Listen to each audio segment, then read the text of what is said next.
की स्तुति, सिर्फ नाम जोड़ना है, प्राकृत में थोड़ा ही सा चेंज होता है।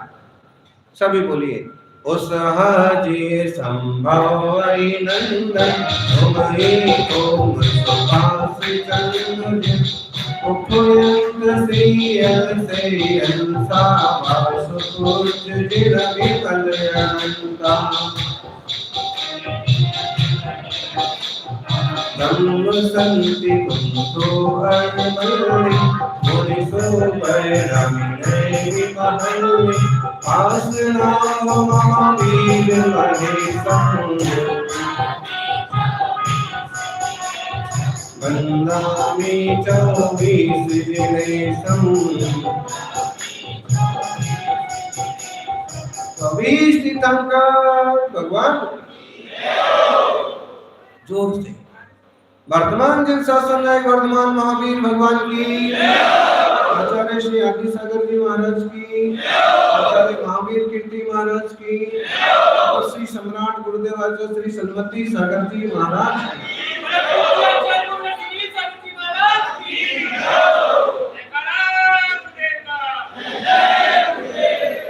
नदी में गिरने से कभी किसी की मौत नहीं होती। नदी में पानी में गिरने से कभी किसी की मौत नहीं होती है। मौत तब होती है जब तैरना नहीं आता। नदी में गिरने से कभी किसी की मौत नहीं होती है। मौत तब होती है जब तैरना नहीं आता।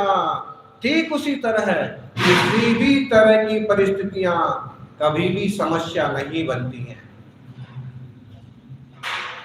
किसी भी तरह की परिस्थितियां कभी भी समस्या नहीं बनती हैं।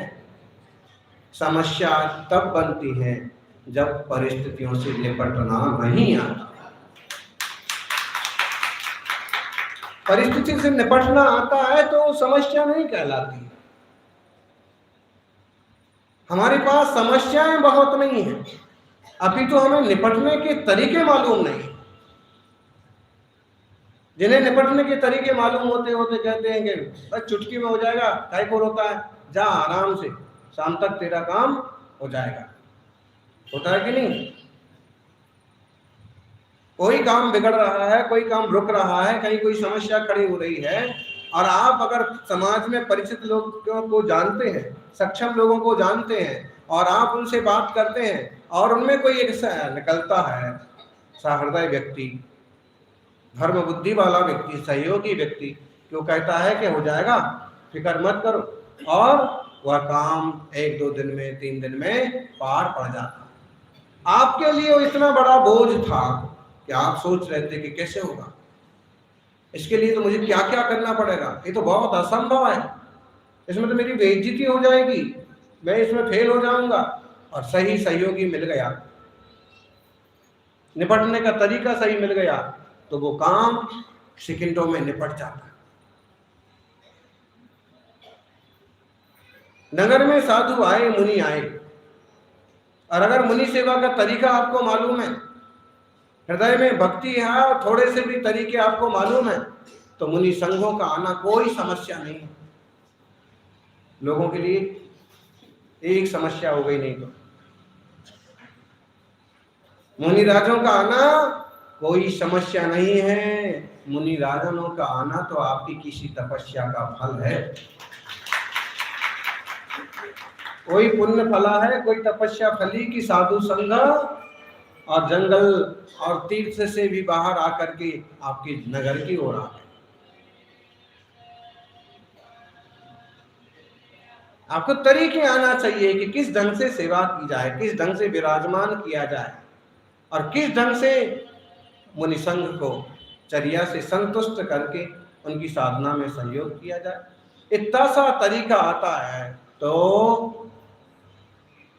कोई समस्या नहीं, कोई टेंशन नहीं। आए, बता दें, आराम से रहें, खूब आशीर्वाद दें। सौभाग्यशालियों, आप चाहे लोक व्यवहार की समस्या ले लीजिए, व्यापार नहीं चल रहा है, रोते बैठिए, व्यापार चलने लग जाएगा। व्यापार के तरीके मालूम करिए, मार्केट मालूम करिए, वो व्यापार वहां नहीं चलता है, स्थान बदलिए।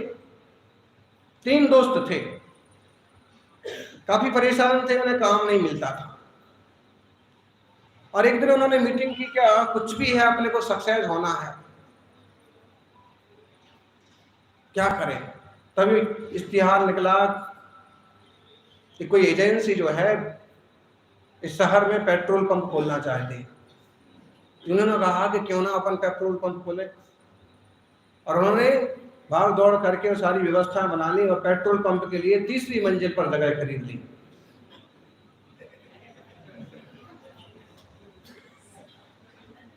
तीसरी मंजिल पर भाड़े से उन्होंने जगह ले ली और बोर्ड भी बड़ा सारा लगा लिया, हमारे यहाँ 4 व्हीलर 2 व्हीलर सभी तरह की गाड़ियों में शुद्ध और गारंटी के साथ पूरे नाप तौल से पेट्रोल भरा जाता है। हफ्ता भर हो गया, एक भी ग्राहक नहीं आया पेट्रोल डलवाने के लिए। तीसरी मंजिल पर कौन लेके जाएगा गाड़ी। सीधा सा समाधान था, पेट्रोल पंप खोलना था तो कहीं दूर बाहर, शहर के बाहर भी खोलते, लेकिन जमीन पर खोलते ना जहां गाड़ी आए। उन्होंने कहा कि अपने भाग्य में ही लिखा नहीं है, चलो ये बिजनेस चेंज करते हैं, कुछ और करते हैं। उन्होंने कहा क्यों ना, आजकल शहर में लोगों की सवारियां बहुत बढ़ रही हैं, सवारी गाड़ी ले लें अपन, और एक रिक्शा ले लें, टेम्पो ले लें, टैक्सी ले लें और सवारियां ढोने का काम करें। उन्होंने कहा बहुत बढ़िया, और उन्होंने एक टैक्सी खरीद ली, रिक्शा खरीद लिया, और रिक्शा खरीद लिया। उनमें से एक आगे बैठ करके ड्राइविंग करने लगा, 2 पीछे की सीट पर बैठ गई।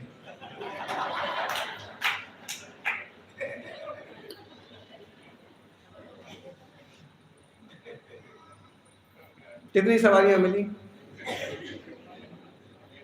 में सवारी फुल करके पहले तुम ही शहर में घूम रहे हो, और फिर कहते हो कि हफ्ता भर हो गया, दिन भर हो गया घूमते हो, और एक भी सवारी। पहले खाली तो करो, उसमें बैठने लायक जगह तो रहने दो।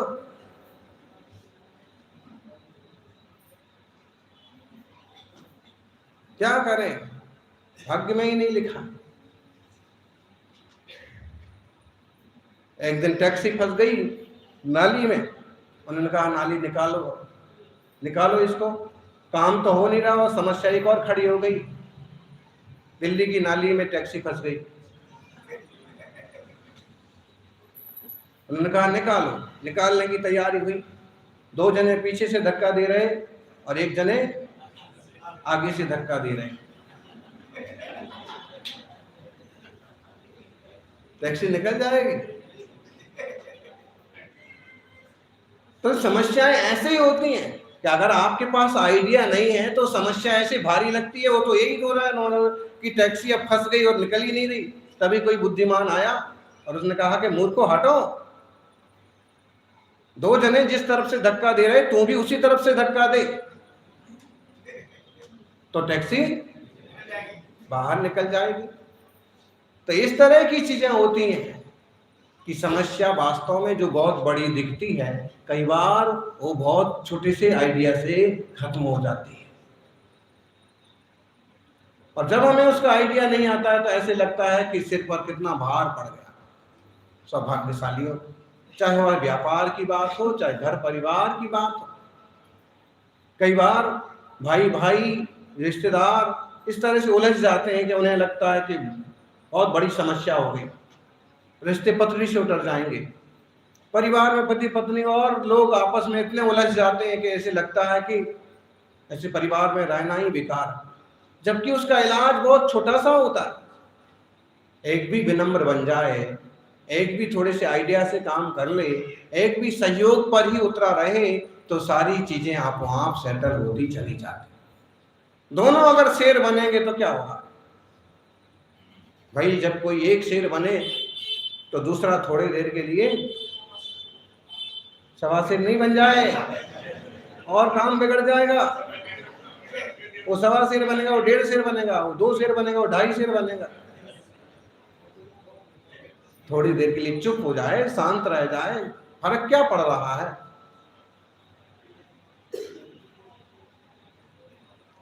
जब हम गलत नहीं है तो हम सुने क्यों? गलत नहीं हो इसीलिए सुनो, गलत नहीं है तो सुने क्यों? इसीलिए सुनो कि हम गलत है नहीं, तो तुम्हें जो बोलना है सो बोलते रहो, हम तो सही हैं। तो तुम्हारे ये सारे आक्षेपों का जवाब देने की जरूरत नहीं है।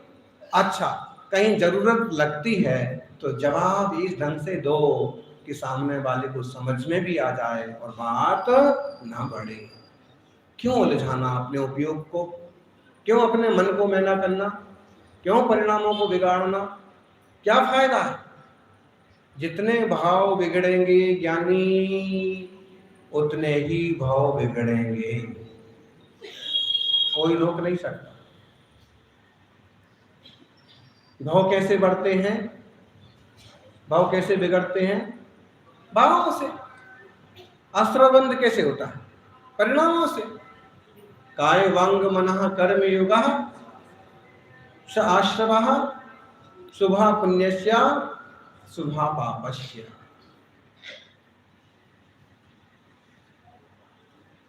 मन वचन काय की प्रवृत्तियों से आश्रव बंध होता है। मन वचन काय की प्रवृत्तियां कब रुकेंगी? बोलो माताओं, मन वचन काय की प्रवृत्ति कब रुकेगी? ज्ञानियों,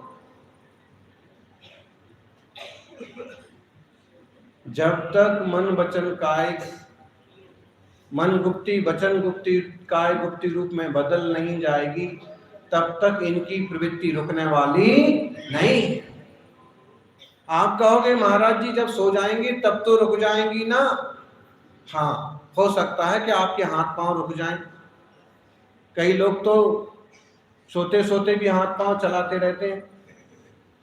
सेठ जी कपड़े की दुकान पर इतने मस्त कि चतुर्मास निकल गया फिर भी महाराज जी के दर्शन को नहीं पहुंचे।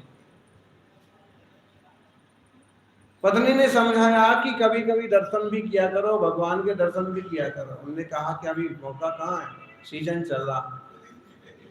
और एक दिन तो हद हो गई, घर में विश्राम कर रहे थे और सपना आया कि कोई ग्राहक कपड़ा खरीदने आया।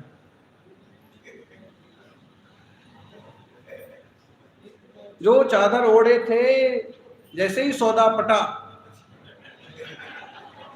जैसे ही ग्राहक और उनके बीच की हामी पक्की हुई कि मीटर नापने के लिए उन्होंने चादर अपना जो ओढ़े थे उसी को 1 मीटर 2 मीटर और चादर फटा। पत्नी की आवाज, इससे आवाज से नींद खुल गई और उसने जाग करके कहा कि क्या हो रहा है, क्या हो रहा है? तो सेठ जी की भी हड़बड़ाहट में सपना टूट गया। वो भी उठ के बैठे कि क्या हो रहा, क्या करते थे। बाद में तो वो भी सब छोड़ते गए हो। ऐसा क्यों? ऐसा करने से मन वचन काय को बस में रखते हैं, निद्रा कम से कम लेते हैं, ज्यादा से ज्यादा उपयोग अंतर्मुख करते हैं। मन वचन काय की खोटी प्रवृत्ति होंगी, खोटा आश्रव बंद होगा, और मन वचन काय की उत्तम प्रवृत्ति होगी, शुभाश्रव होगा। शुभाश्रव करना है कि अशुभाश्रव? अरे दोनों तरह के आश्रव से बच जाएं तो जीवन का सौभाग्य, लेकिन अगर ना बच पाए तो क्या करना? बोलो। बात तो ये है कि आप सब भी ऐसे ध्यान में बैठें और शुद्ध आत्म स्वभाव में रमे रहें। लेकिन अगर उसी में उपयोग नहीं लगता है, भोजन भी बनाना है, बच्चों को भी देखना है, तो फिर क्या करें? फिर उसको ऐसा रूप दो कि वो शुभोपयोग का रूप बन जाए। भोजन बनाओ, लेकिन केवल खुद के और परिवार के लिए नहीं, अतिथि के लिए भी बनाओ। हमारे घर में शुद्ध भोजन बनेगा और रत्नत्रय की शुद्ध आराधना करने वाले कोई भी अतिथि पधारेंगे तो अतिथि का पड़गान करके अतिथि संविभाग व्रत का पालन करेंगे, उन्हें आहार देंगे।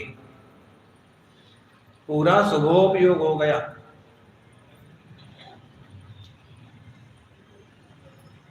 पाप नहीं लगेगा, उसमें पुण्य लगेगा। भोजन बनाना पुण्य है कि पाप है? बताओ। भोजन करना पुण्य है कि पाप है? बताओ बताओ, बोलो महाराज, इससे बड़ा तो कोई पुण्य है ही नहीं, और मुफ्त का मिले तो उससे ज्यादा पुण्य और क्या होगा? सैद्धांतिक दृष्टि से उत्तर दो। इसमें थोड़ा सा जोड़ के बोलना पड़ेगा आपको। यदि हम अतिथि संविभाग के लिए रत्नत्रयधारी मुनिराजों को ध्यान में रख करके परिवार के लिए भोजन बनाएंगे तो भोजन बनाना भी शुभोपयोग वाला है, क्योंकि केवल भोग की तैयारी नहीं हो रही है। किसकी तैयारी हो रही है?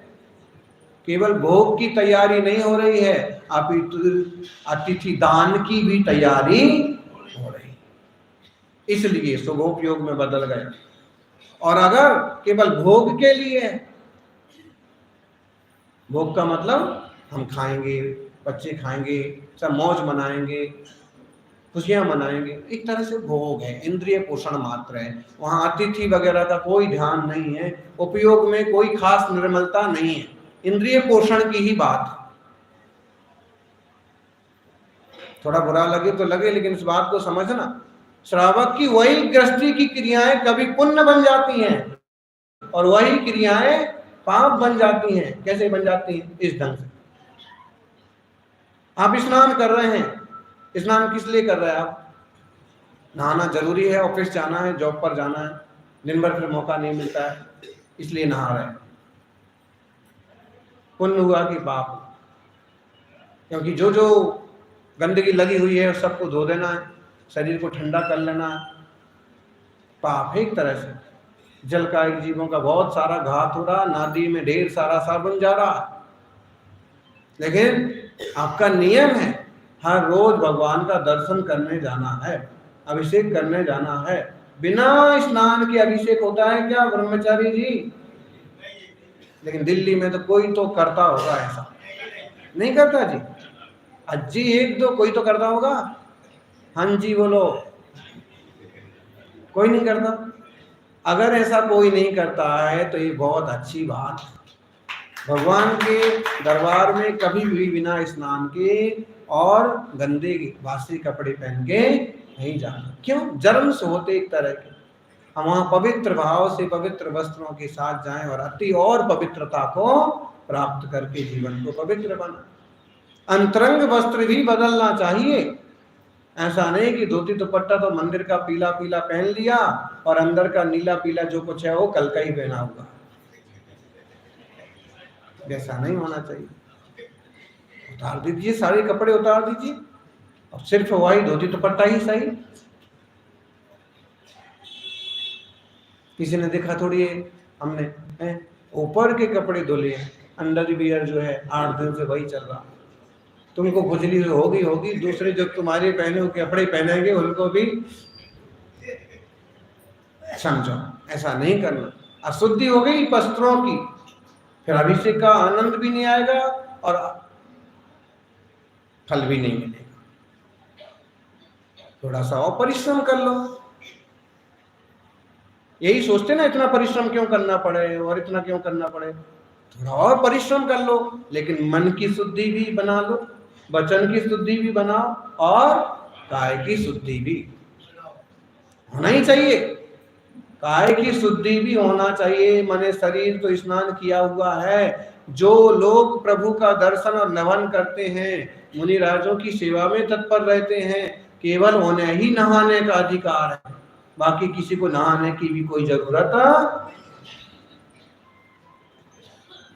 एक हम बहुत काम की बात बता रहे हैं आपको। एक अगर मम्मी कहे कि बेटा जबरदस्ती के नहाओ नहाओ, तो बोलो महाराज जी ने ऐसे कहा है, तो ना तो मुझे मंदिर जाना है और ना मुझे अभिषेक करना है और ना मुझे महाराज जी के पास जाना है, ऐसे में मुझे नहाने की कोई जरूरत।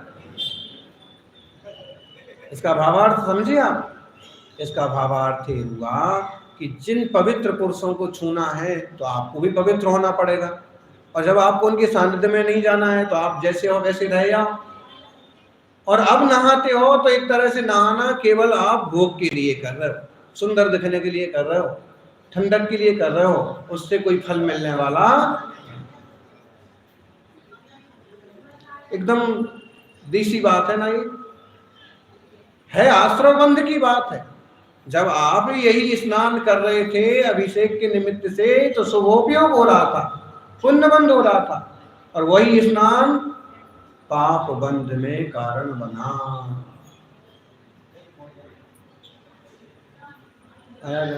है भोजन, वही केवल आपके लिए व्यक्ति सा था, खाऊंगा मस्त दिखूंगा, सारी विटामिन मिलना चाहिए, वो आपके लिए व्यक्तिगत था।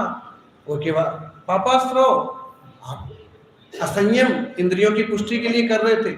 लेकिन वही जब उसमें अतिथि को और जोड़ दिया कि आज मुनियों का भी पड़गान करेंगे, उपयोग में क्या चलता है, सारी चीजें शुद्ध होना, कोई छूना मत, महाराज जी का आहार नहीं हो जाए तब तक किसी का भोजन नहीं होगा, ऐसा चलता है, ऐसा बोलते हैं।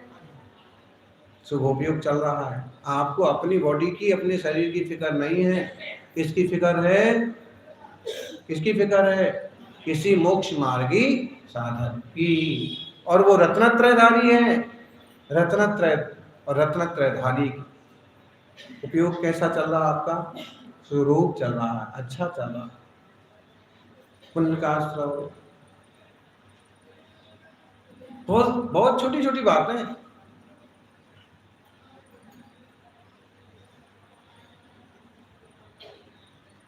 सौभाग्यशाली हो।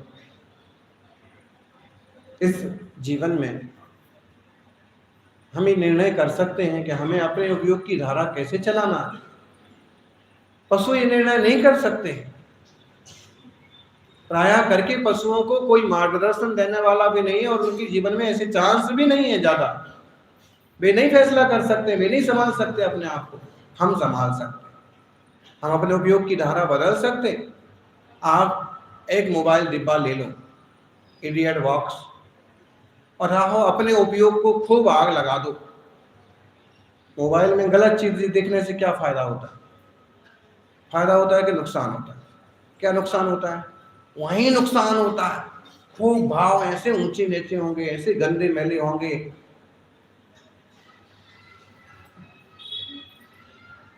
और मान लीजिए उसी के माध्यम से हम किसी तीर्थ यात्रा पर निकल गए कि चलो इसमें समेश शेखर वाला वीडियो निकालो, आचार्य श्री का बिहार वाला वीडियो निकालो, महावीर जयंती के लाल किले वाले प्रवचन निकालो। उपयोग की धारा बदलते देर नहीं लगती। भावों में आग लगते ही ना आंखों का रंग बदल जाएगा, चेहरे का रंग बदल जाएगा, परिणामों का रंग बदलते ही सारे रंग बदल जाते हैं।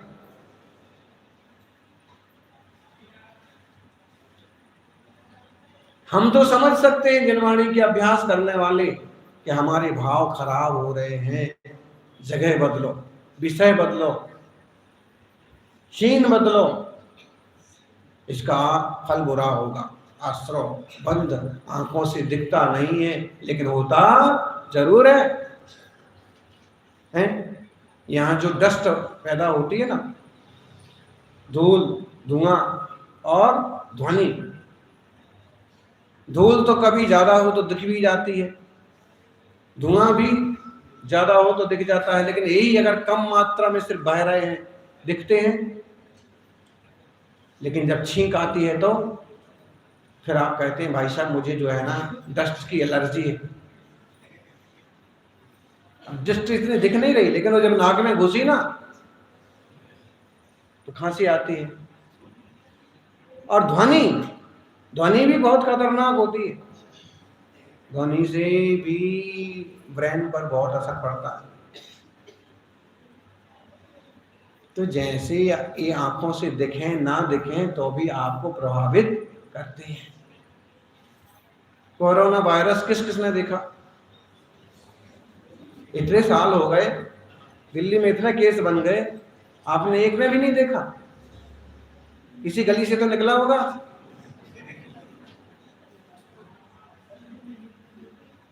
किसी गली नहीं बोले, घर घर में शिकायतें पैदा हो गई थी, और अच्छे अच्छे लोग तक सड़क गए, कई नौजवान तक चले गए। लेकिन वो वायरस किसी की आंखों की पकड़ में आया नहीं आया। जैसे उस वायरस ने इतना उत्पात मचाया, इतना सब कुछ हुआ, अभी वापस फिर थोड़ी थोड़ी घटनाएं चालू हो गई। जिस सर्दी खांसी वाले 2-3 जन तो यहीं बैठे हैं। हाँ। सरकार में रिपोर्ट भेजी है कि भाई हमारे यहाँ पर भी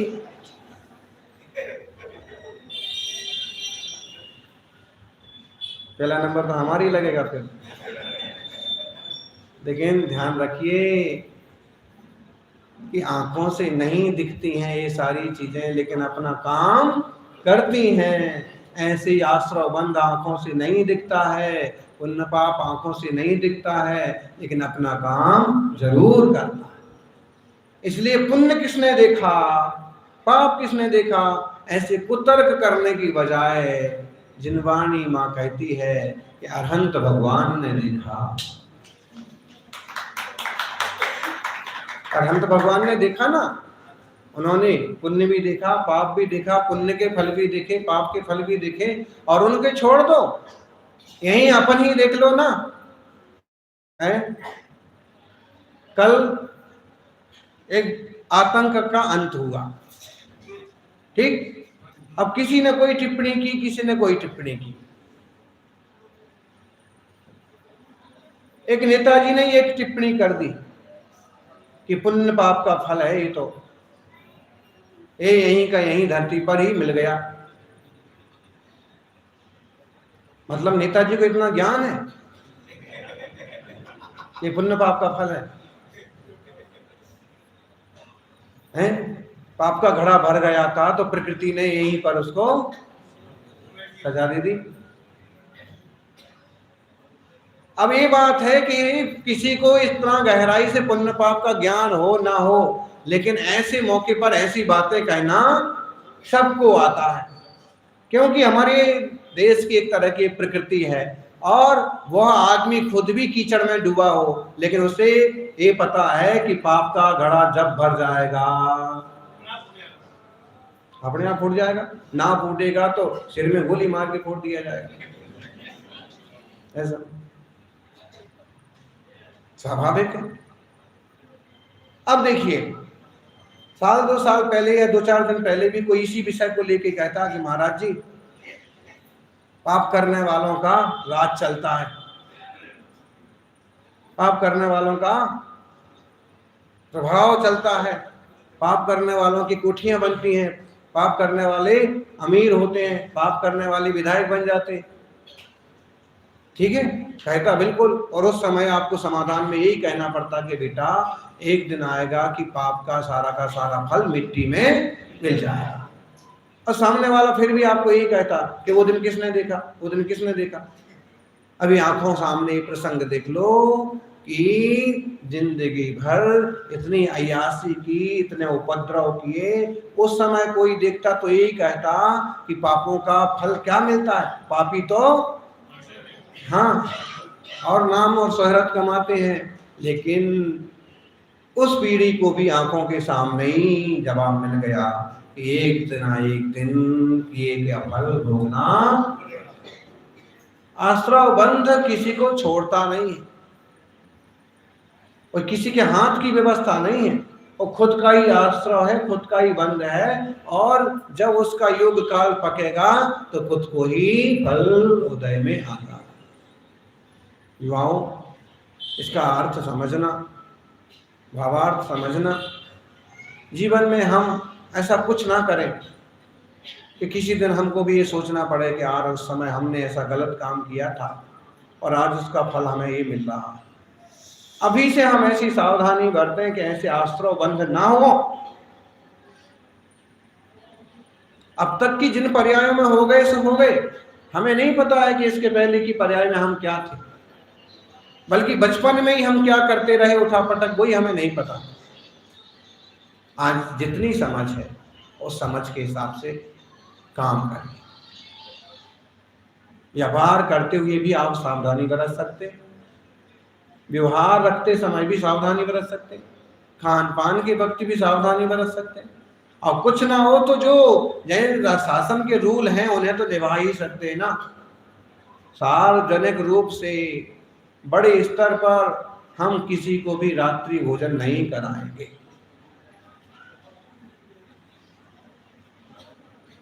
नहीं कराएंगे। शादी विवाह कोई भी कार्यक्रम हो, रात में भोजन ना होगा, ना करेंगे, ना करने देंगे, ना खाएंगे, ना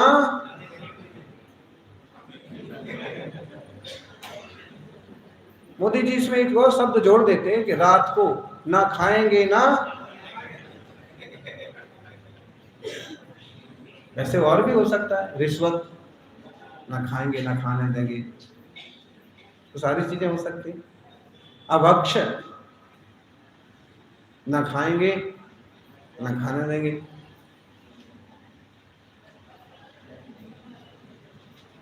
तो अपन इस बात को थोड़ा गंभीरता से लें।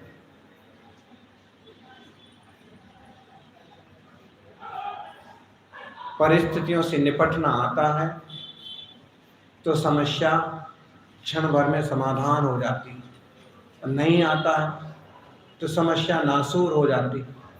थोड़ी सी समझदारी, थोड़ा सा विवेक रखें, बहुत आकुल व्याकुल ना हो जाएं। परिस्थितियां घटती हैं, घटेंगी, किसके साथ नहीं घटेंगी, आपके साथ भी घटेंगी। परिवार में कोई ना कोई ऊंची नीची घटना बन जाती है। धैर्य से, विवेक से मुकाबला करें और परिणामों को एक सही दिशा दें।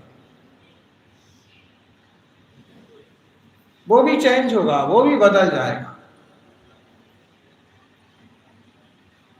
सुना ना आपने, है सम्राट को युद्ध में जाते वक्त किसी फकीर ने, सम्राट ने कहा ऐसा आशीर्वाद दो कि विजय होकर के आए।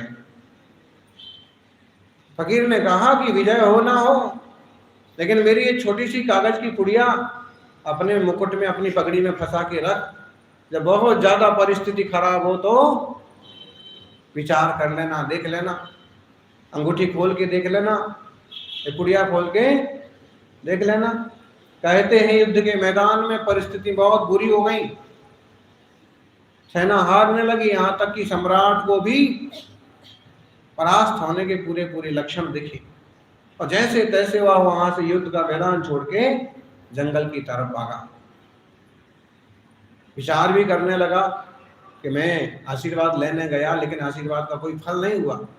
यानी जब सत्ता में पुण्य कमजोर होता है तो थोड़ी सी भक्ति और थोड़ा सा आशीर्वाद भी काम नहीं कर पाता। तो खुद कमजोर है, बोलो तुम्हारी ही बैटरी में पावर नहीं है तो इन्वर्टर उसमें कितनी ताकत लगाएगा। तुम्हारी अपनी बैटरी में भी तो मजबूती होना चाहिए। तो भक्ति और पुण्य सारी चीजें काम आएंगी, इनका सहयोग काम आएगा। तो संत ने कहा कि फिर भी ठीक है, राजा ने विचार किया, फिर भी ठीक है, देखें तो आखिर संत ने क्या लिख के दिया। और जब खोल के देखा तो उस पर क्या लिखा था, बहुत फेमस कहानी है, इसके बहुत सारे वर्जन्स हो गए। ये भी चला जाएगा, ये भी बीत जाएगा, जो परिस्थिति आज तुम्हारे सामने आई है ये परिस्थिति भी खत्म हो जाएगी। और उसे पढ़ करके थोड़ा धैर्य आया, बात तो सही है, मैं कभी राजा नहीं था, मैं कभी राजा बना, मैं कभी राजा, मेरे सामने कभी युद्ध नहीं आए, लेकिन युद्ध का वक्त भी आया, बिल्कुल हारने की संभावना नहीं थी तो हार भी गया। लेकिन ये भी सही है कि ये भी ऐसा रहने वाला नहीं है, मैं कोशिश करूंगा तो शायद राज्य भी वापिस मिल जाए। और वापिस खड़ा हुआ, वापिस लोगों को इकट्ठा किया, वापिस उसने हिम्मत करके हमला बोला और राज वापिस उसके हाथ में। अच्छा, सिर्फ हार मान ली जाए तो कुछ संभव है क्या? नहीं भाई, गृहस्थियों को तो हिम्मत रखना पड़ती है। साधु आकर्ता स्वभाव में जीते हैं और गृहस्थी कर्ता स्वभाव में, मैं ऐसा करता, मैं वैसा करता, मैं ऐसा करूं वैसा करूं। वास्तव में कर्तृत्व बुद्धि को नकारना चाहिए, फिर भी एकदम से ढीले नहीं पड़ जाना चाहिए। जो योग कर्तव्य हाथ में आता है करें, और देवशास्त्र गुरु के चरणों में अपना समय अर्पित करें, अपने जीवन को ऊंचाइयों तक ले जाने की कोशिश करें। सत्कर्म ही पुण्य बन के आएंगे और आपके जीवन को मंगलमय बनाएंगे। सभी का मंगल हो, यही भगवान से प्रार्थना। जय बोलिए 24 तीर्थंकर भगवान की और सनाम भगवान की।